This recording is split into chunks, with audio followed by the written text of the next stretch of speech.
Hello, I am Phil Ibarlaza, and welcome to AI for the Normal Guy. We try and talk about practical uses and impacts of what everyone calls AI.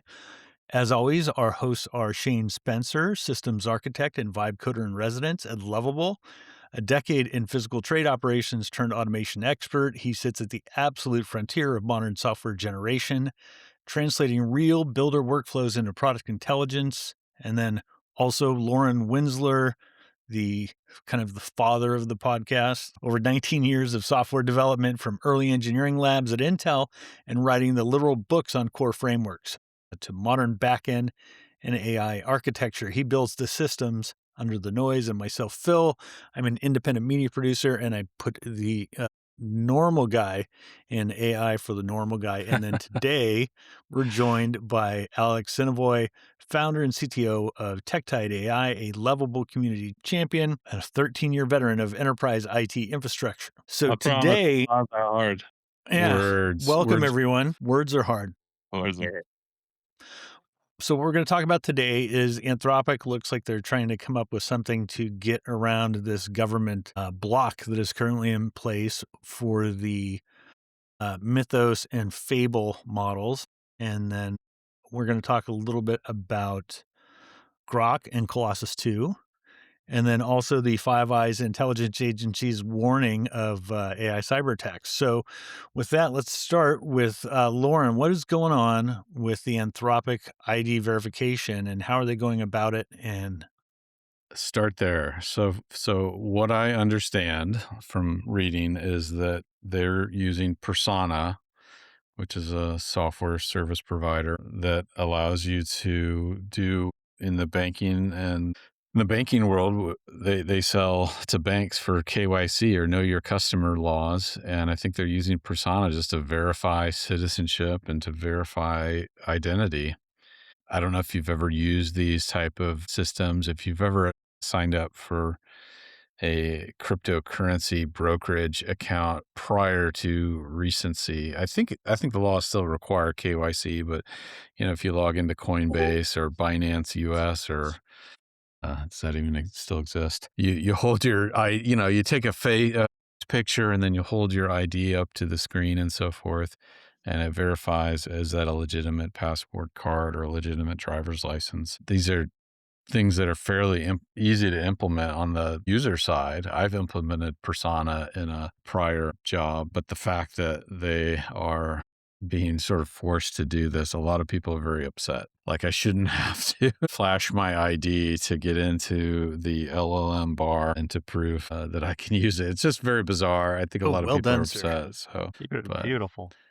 Shane, do you know when we're supposed to do this by or I think the first week customers? of July, I think. I think So July look for that. 8th or something like that, or somewhere in the first week or second week of July, right?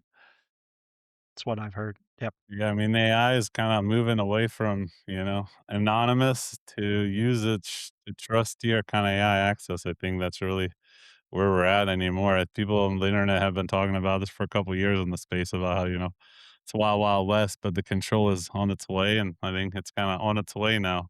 So And we're Alex, almost there. expand on that kind of. So Alex Sinovoy yesterday, expand on what kind of the talk has been about, early AI, kind of the availability to where things might be going.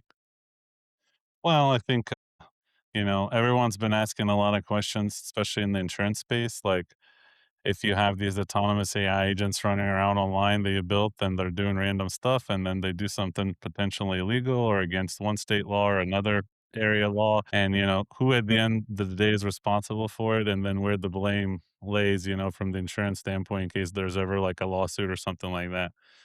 I think like the more powerful the model gets, more identity policy and use of controls will show up around it. That's my prediction.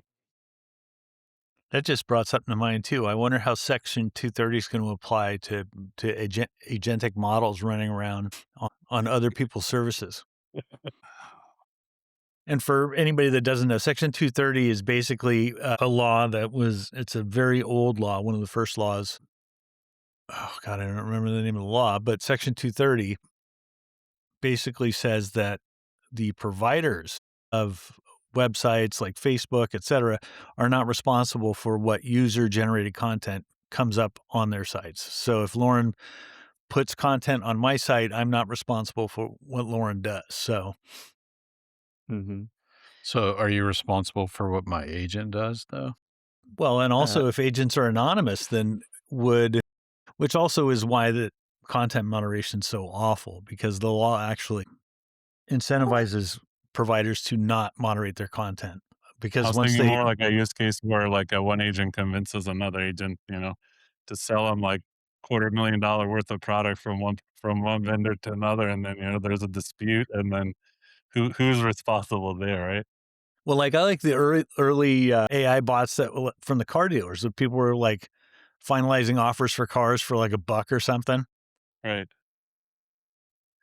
I did see recently someone won a hackathon in LA where they built an agent for that calls all the local hotels. It's a voice agent that calls local hotels front desk and negotiates with them for the best rate. And they actually got it to call over 100 hotels and found them a hotel at like 140 a night, which was way below the rate in the area. That's funny at a hackathon too. Yeah, it was a hackathon winner. Yeah, they won it with that. So Lauren, explain a little bit what know your customer is. Because for a lot of people, and then I have another question too, but I'll save that. But know your customer, Well, that has to do with banking laws and anti-money laundering, and basically in the U. anti-illegal money laundering. Basically in the U.S., there's lots of racketeering laws and money laundering laws and so forth, and the banks have to sort of know where the money know who they're banking for, right? So if they're banking criminals and so forth, and yeah, I don't. Money laundering obviously is how you would take criminally obtained money and make it sort of clean again. But if a user of a financial institution is unknown, like if I'm allowed to open a bank account, then I could deposit money and withdraw money and sort of launder money for illegal operations. So this country's long since had laws related to that you can't just walk into a bank and open an account without identifying yourself. Got it. So, So the idea is that uh, Anthropic's the bank in this case, and they won't let. well, they're just using the technology that's provided by these vendors that primarily sold to financial institutions as a way to identify their citizenship. That's my understanding. The greater question is like, will they just verify citizenship and then sort of check that box, or are they going to start correlating that particular user and what Right? state Are they they going to live use that to in and profile you? Right? are they going to profile people? That's the word I mean, they could do things to market to users. They could do a lot of things knowing where someone lived. I mean, right now you can sign up for an Anthropic account with your email and then a payment form, which payment form gives them some information to profile against, and they may be required to submit billing addresses and so forth. So they're already giving some of this information, but gosh, I mean, the ID gives them a little bit more concrete information they could market against. Yeah, it's I a think it'll huge be difference. interesting to see if they actually do that or if they just sort of verify citizenship and then put it away. And then the greater question is, are users going to be required to re-verify every so frequently? Because what Right. Anthropic and OpenAI, they've published that tens of Because my thousands of, roommate's a Russian, right? yeah, And I just log in, show my ID, and then Sergey yeah. comes over and starts going crazy. I wonder how much of the revenue of these model companies is other model companies distilling their models. So they'll find out if they have to verify the users that the number of fake accounts that are being used to just distill the model, that number will drop precipitously. I mean, it's Right. supposedly been tens of thousands of accounts or these bogus accounts that are run through proxies to I'm sure they've been overseas. trimming those already. I mean, I have Yeah. a bigger question, which is, and Shannon or Alex jump in on this, is what is this going to do for their workforce, a lot of which are not American citizens? I mean, so this kind of verification doesn't do anything for them. Shane or Alex? You Shane, wanna take it out? no, go ahead. Okay. Well, I think that's, definitely gonna be a pretty relevant thing if they're gonna maintain this is only for US nationals, like with Fable or whatnot. So that's a dangerous step to make if they do finalize that decision versus like having to approve specific nations. Like you could KYC in the US, Canada, UK, you or like maybe they'll start somewhere and then spread out. Hopefully, if, when they implement it not only for the US because that will create a big problem. Then I Yeah, mean, I just to guess they frame the move some question. people to the States. So this is according to Gemini, so take it with a grain of salt. But it's saying roughly 50 to 54% of the total AI workforce currently working in the United States is foreign born, with the elite researchers composing about 70% being foreign born and born and educated, which is also one of the benefits of being the United States, right? Is like we're kind of the cool place to be, or we were. But as these models get more advanced, the concern is that now it becomes national security concerns. Yeah, and I think I shared like a document on some of these stats around like that. Only like if you have a $20 Claude or ChatGPT subscription, you're only 1.4% of the world population that has one. And if you're like heavily coding with Cursor and Lovable and Claude and all these other agentic tools, then you're only like point zero zero like something percent, 6%, like in the world population that has like a $200 subscription or something like that. And then a lot of people in the comments kind of piled in that it's like really a lot of that is not even like necessarily that like, people like don't know about AI or don't want to use it. It's also like an access issue that, a good chunk of that entire world population are just automatically like barred from it because they live in some third world country where they just can't afford to even have a laptop or access to that kind of thing at all, and if they don't have a phone, they really don't have an access to it at all. So, and that's still like a good chunk of population across the planet. Well, and that's just the paywall. I mean, the Right, paywall is going to block off a lot of ability for people to use it. Call it what they used to call the just internet usage was the digital divide, the right. divide between people who have access to high speed internet and those who don't. And if you still go to like rural areas here in West Virginia or Kentucky or even Ohio and around me, and many small towns around here still don't have any kind of high speed internet access. Oh my god, I didn't even think of this. But Alex, tell us a little bit about yourself. Like, where are you at? What are you doing? Uh, so I'm based here in Columbus, Ohio. I've been doing kind of IT, jumping between like the enterprise IT side and then MSP world, where I'm just more of a consultant, working on different projects, and then back in enterprise. So kind of in the heartland of Midwest here, the Rust Belt, seeing the whole 2008 crash and all the economy, and watched a lot of the different things happening here. But we're doing okay. Looking at the rest of the country, seems like housing's pretty fair here, so I can't complain too much. Too bad. At least I'm not paying an arm and a leg for my house. Right. We do have kind of a running debate that we keep arguing about, not even arguing, but what do you what is the best thing that AI has brought to humanity so far? Like, we're looking for the good things that AI does because sometimes it's hard to find like identifiable real things that AI has done that's practical, that's good. I have one What's that's really good. Okay, good. So the one that I like, and I know that sometimes it can sometimes rattle some feathers, especially around like software developers and some of the senior developers and stuff. But I think I saw a stat that said prior to AI, software development was only like 2% of the people in the world could do it. And now with vibe coding and agentic flows and being able to talk to ChatGPT, maybe it's not perfect and maybe it's not always right.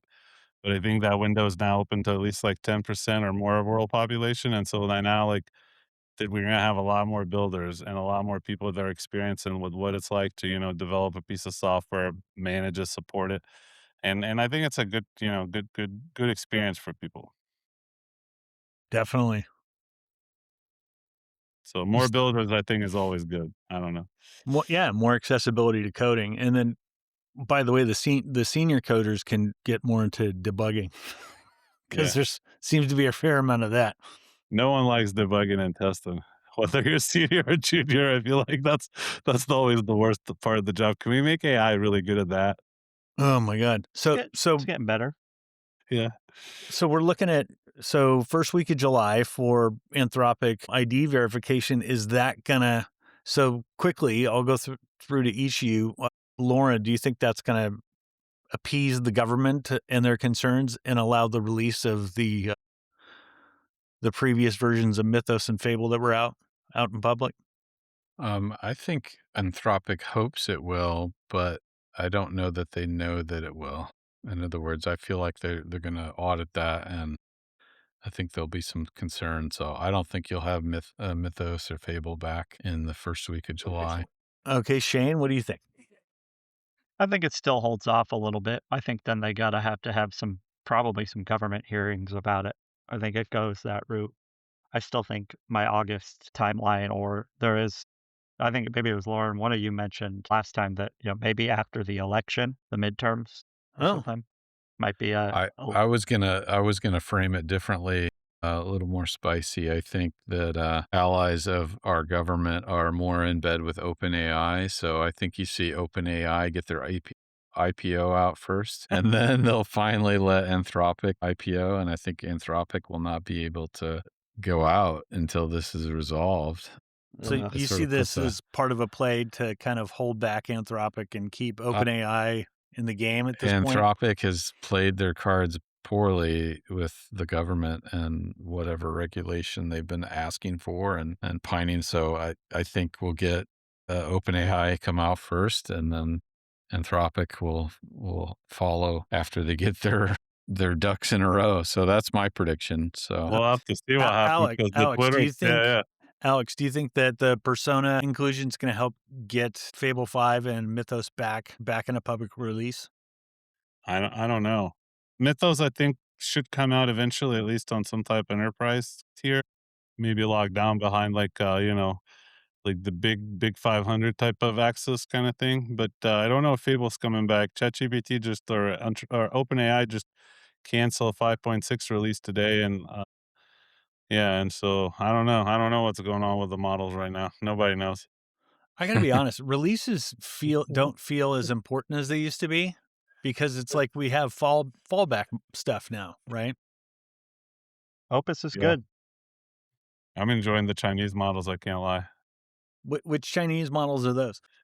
There's a couple of them. There's new one by ZAI. I think it's like GLM 5.2. That's really good and really strong. And Uh, but just for the normal guy, what does really good and really strong mean? Strong at coding yeah, basically, like coding can't tell really a difference between its work and say Opus 4.8 or 5.5 ChatGPT or or grok? Grok, which I'm not even using, so that's not even in the picture. That's just a poke in Lauren, which is going to be the next topic. But yeah, go ahead. I'm no, we're sorry. But I not. Chinese think models. like the big test is that people run as like side by side, one prompting a video game. Like imagine simple like 90s, 80s scroller game or something like that, just a simple one level, and then just seeing like which model can one prompt that game better. Same prompt, one Huh. prompt, and just see if they can get like a little playable thing, and like you can really easily tell which UX UI is much better than which, and that's like I think that's a good test. So it's a lot more on like how does it understand the prompt and then receive the prompt and then build something that's visual on top of it. So I think at that understanding, these Chinese models seem to be up to par with the latest models. Got it. And with that, we're going to move on to the standard topic that we like to delve into, which is grok and the significance of grok and how relevant grok is. And and I hate that you also just called that a standard topic. So- I like talking about grok because oh my we have a gosh. lot of strong opinions on grok, but really not so much grok as Colossus Two. So Lauren, you want to introduce that topic? Colossus Two and kind of what the status of that is. I By the way, closed is that that the article, but Tennessee let me see if I can memorize it. So is that the Tennessee diesel spewing AI center that the they one get in help from the Memphis, government on right? I to think is in Nashville or Memphis, right? I forget where they built that data center. But yeah, they instead of hooking up to the power grid, they just started burning the diesel Children. fuel like No, they have so they burn the dreams of children, not the actual dreams of children. children. So what we're talking about is Colossus Two is an AI data center that runs its own power, and these power are giant turbines, Well, I don't know about Colossus Two doing that. Let's make turbine sure that generator. Well, okay, the we think it Colossus is. One was the one where they sort of hooked up a bunch of temporary generators to get it going. So, and But I don't know Colossus the Two. state So of that. what is Colossus Two, by the way? It's the name for the data center. I mean, So let me frame it differently. No, So I'm gonna be honest. Let me One ask of some the largest questions. in the world, I think, too, right? So when we talk about data centers, are we talking just about volumes of server racks? Is that what a data center looks like? it's a big air conditioned building with this spewing hot air out the top. And is it racks and racks and racks of servers? Racks and racks of servers. There's no lights on typically, and the servers generate the heat from all the processing and GPUs and all a lot that. of cabling above and below servers, and not a fun place to hang out unless you know what you're doing. So, Got it. Lots of wire, lots of Cat 5, Cat 6. hopefully they're beyond Cat 5 and 6 at this point. What is One would fiber hope. optic, right? So Broadcom, Colossus, whatever the current thing that they hook these things up to. So Colossus was built by XAI, which is now SpaceX, right? Is that how that works? A division of SpaceX? My recollection is that XAI built Colossus One when XAI was still not part of SpaceX. And this was Elon saying, I'm going to start my own OpenAI. And then Grok was their chatbot and their initial series of models and chatbot and so forth. But the ongoing contention is that they've built out all this infrastructure, bought all these NVIDIA GPUs, and they just don't have actual workloads to run on these GPUs. So the funny thing is starting up Colossus One and then Colossus Two and investing in all that infrastructure turned out to be a really good business decision in hindsight, because they're now a cloud provider of GPUs, of inference, which is running models or training models. So it's the numbers I think that were published is that Anthropic is spending $1.2 billion a month, or about $15 billion a year, with XAI for access to their Colossus One data center. And then the other published number was like, what, 920 million from Google for access to Colossus Two for NVIDIA GPUs. So that is a huge chunk of change, $2 billion in revenue from only two customers, which basically meant that they had the foresight, Elon had the foresight of buying a lot of GPUs a few years ago. And now those GPUs turn out to be very, very very valuable. So I did a quick Grok. I asked Grok, because Grok is so good, what Colossus 2 is. And it says Colossus 2 is XAI's massive second phase AI training supercomputer data center. It is one of the world's largest AI infrastructure projects, often described as the first gigawatt scale AI data center. And then some quick stats. It's designed for over 1 million NVIDIA GPUs. It consumes from 1 to 1.2 gigawatts, which is enough to power hundreds of thousands to almost over 1 million homes. And its primary purpose is to train large AI models. So I heard they're training Grok 5 right now. It should be done by the end of the year. That's where Grok 5 is being trained on. The latest, greatest that's gonna compete with Anthropic and OpenAI finally. That's the prediction. Is that a prediction or is that a wish? Because there's a lot of wishes. That's Elon's prediction. I don't know if it's okay. Well, yeah, there's a lot of I would probably take Elon's predictions with a grain of salt. It's just amusing that they can generate that much revenue leasing those things out. So they're now in that cloud business, competing with AWS, competing with Oracle's in that business too, of trying to host GPUs. Microsoft has that, obviously.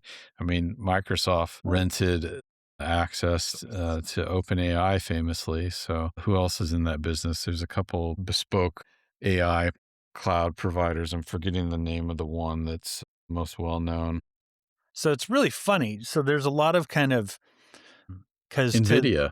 to the outsider, it seems like there's this weird kind of incestuous relationship between all these companies that they're all competitors, yet they all do all kinds of business with each other, and where they have all these interdependencies. But like, how does that work, Shane? Yeah, I mean, I watched a video a while back about that to just show how the movement of money and talent just continues to go. It feeds into this one company, comes back in to feed into this other company that's reinvesting, and it's a spider web of chaos. Like I don't know how they do that, to be honest. Because to But me, it feels like tequila brands, right? Like I've got two different tequila brands, and they're both selling tequila. yeah, no, I feel you in there. I don't have a good answer on that. Whatever they're doing on their end is you know, beyond what we can see, and there's way more in the background, I'm sure. Reminds me of the early days of the smartphones when everybody had a different smartphone. Then eventually everyone just had an Android and an Apple. Right? So is Android and Apple gonna be Anthropic and OpenAI, or is somebody else sneak in I don't later? know. I think Google's biting on their toes. Yeah. Well, Yeah. nobody's talking about poor Gemini, man.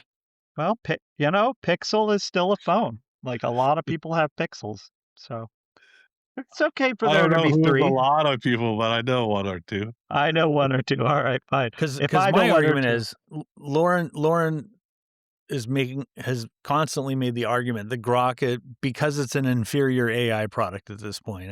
I think that's a fair characterization, that eventually XAI is going to put Grok itself, the model, out of its misery and just focus more on the infrastructure end of the business. Is that accurate, Lauren? Am I getting that I right? mean, I don't think they'll ever put it out of their misery, but I don't know that. I mean, maybe years from now, but Because I tend to think that Grok to Elon is like one of his kids, and nepotism runs strong, and I think that it's all gonna depend on this new Grok 5 release. This new Grok 5, whenever it comes out in a few months, that's been trading this mega Colossus Two data center on all these GPUs. If it comes out and still flops and doesn't beat the latest and greatest from Anthropic and OpenAI at the moment, I think then yeah, it might be game over for Grok after that.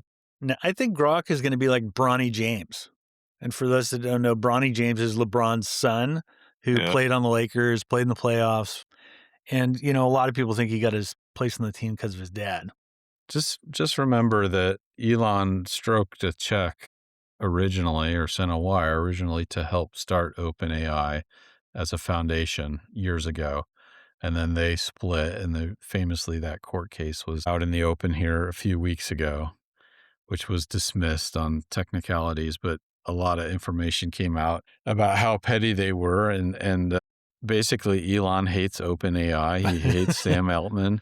And I think he will do whatever he can to sort of build up OpenAI's competitors, and leasing to Google and leasing to Anthropic. And that could end up being his horse in the horse race, is betting on Google and Anthropic and trying to tear down OpenAI. So I I don't know that he's tied to having Grok as a player in the market. I'm sure that they'll continue to push it, but I don't know. We'll see. The Okay, so biz real quick, we got to move on a little bit. I just want to cover the term of the day, and then we're going to get to our last subject, which is the Five Eyes intelligence agencies, and also some of the concerns about the hacking prowess of some of these models. But the AI term for today for this episode is going to be air gap. And who wants to explain what an air gap is? Because it sounds like they're becoming more and more important. Okay, Winslow, you're the I I was gonna say, senior team member. when someone's hacking your system, the best thing you can do is unplug it from the internet. So Makes sense. that's air gap in a nutshell. So, but so many systems are Mainframe. are So connected to the internet. So air gap means not connected to the internet. theoretically, yeah. Protected away from the internet. Right. Because I don't know, originally that was the first version of OpenAI where we were all kind of introduced to these modern AI tools. only had data. It wasn't connected to the internet and only had data up to what, 2017, I think, Yeah.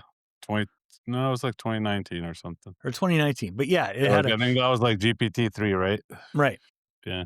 And so it just had its own like localized set of data, and it wasn't But I connected to the internet. And there was talk that these things would be held off for years from being connected to the internet, and that Oh, lasted yeah. a few months. I remember that transition. It was great.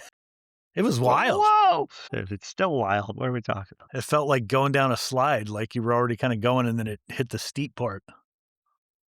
Roller coaster, man. Okay, so air gap is a safety measure that basically there's some separation from the internet and these models. So with that, I'm going to jump into the last topic, which is the Five Eyes intelligence agencies, and the Five Eyes being the United States, UK, Australia, and a couple others that are not very important apparently because I can't remember them. But the Five Eyes intelligence agencies warned of devastating AI cyber attacks that are coming in the near future because the newer AI models are capable of major cyber attacks, and that they are just months away. And the kind of the point of the letter was urging action from each of these nations to kind of harden their infrastructure.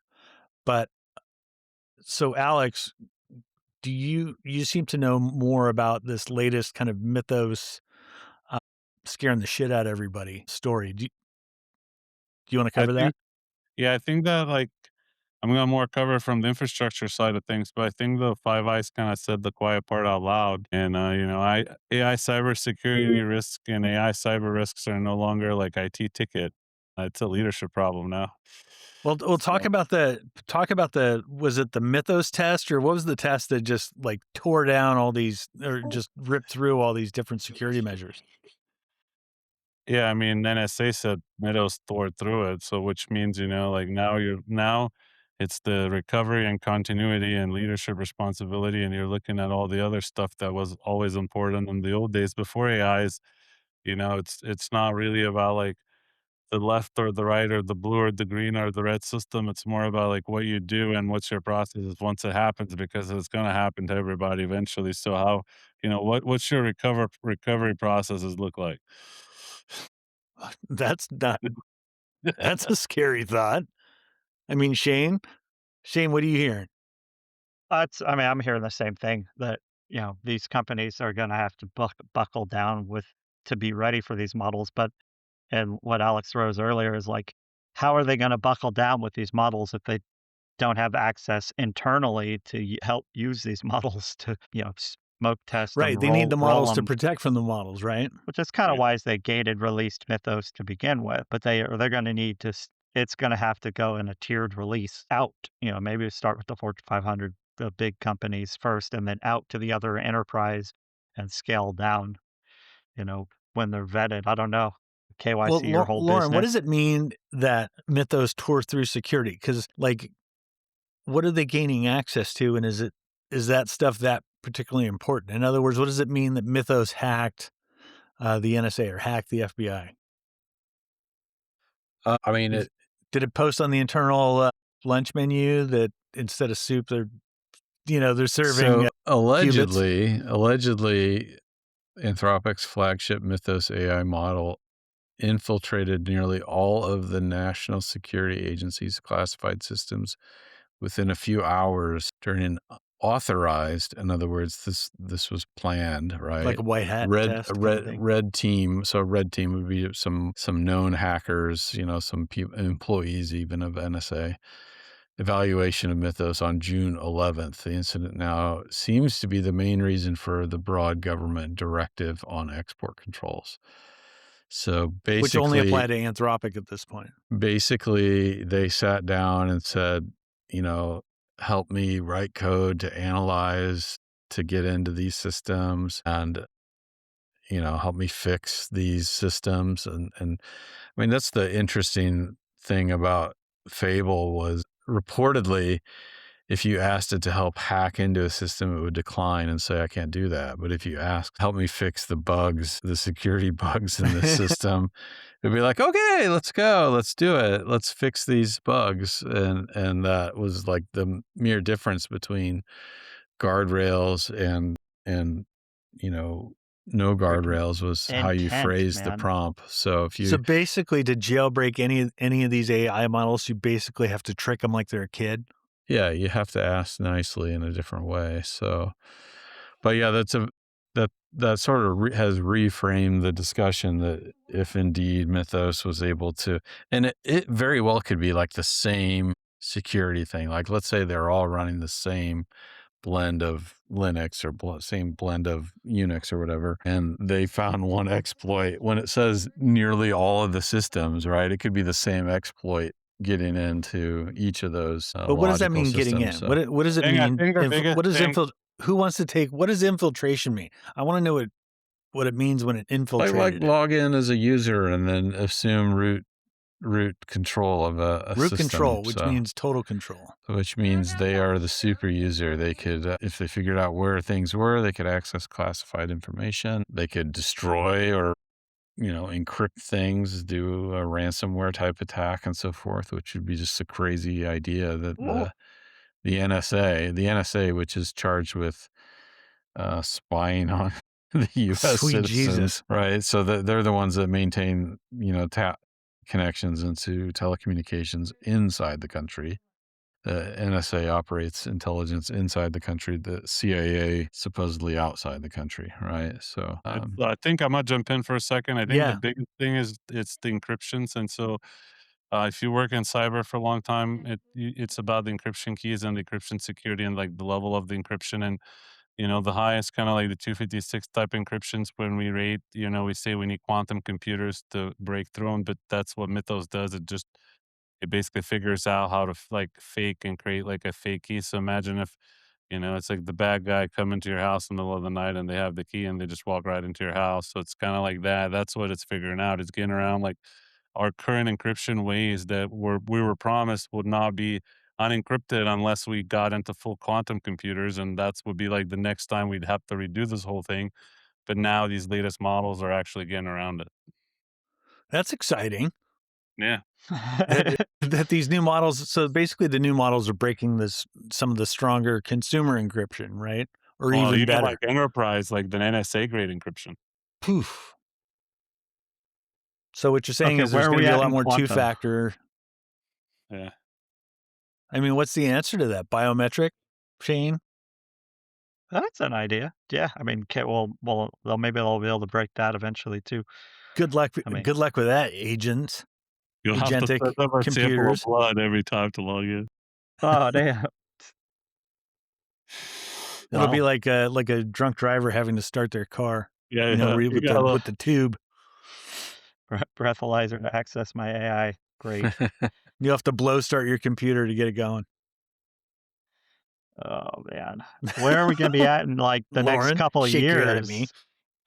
Damn. Okay, well, with that, any predictions for the coming week? We have a rule that's starting right now that guest goes first for any predictions in the coming week that you think will be big news stories in the world of AI.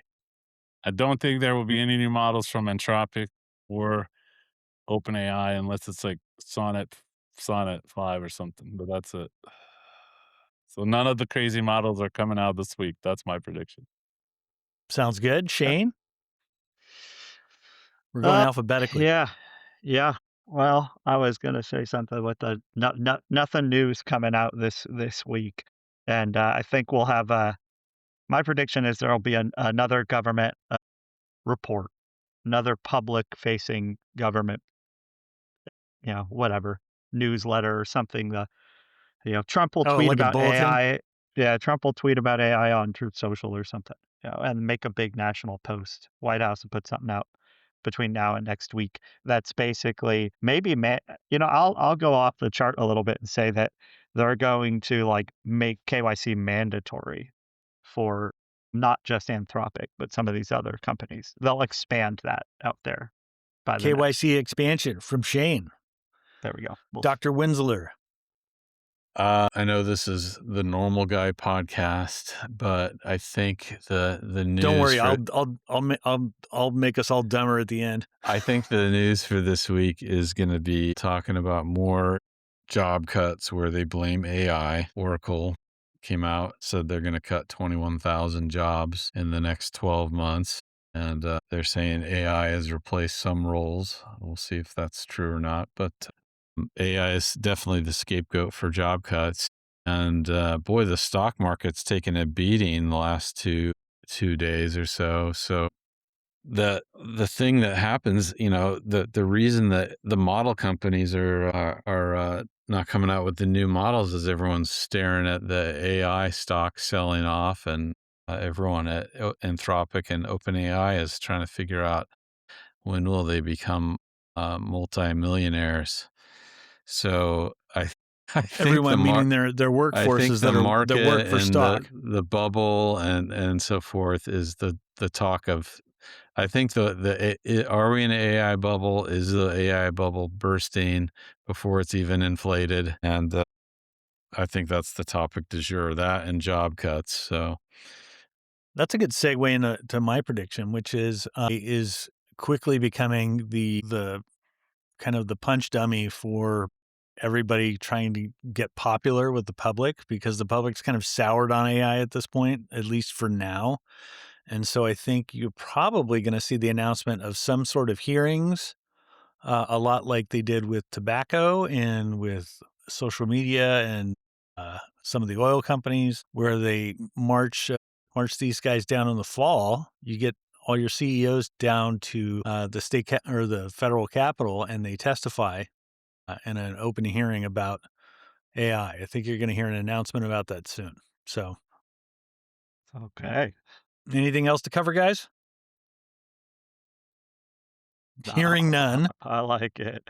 That's That our was show for good. this week. I want to give a huge thanks to Shane Spencer and Lauren Winsler, as always, for helping break this down. And also thanks to Alex, Sinovoy.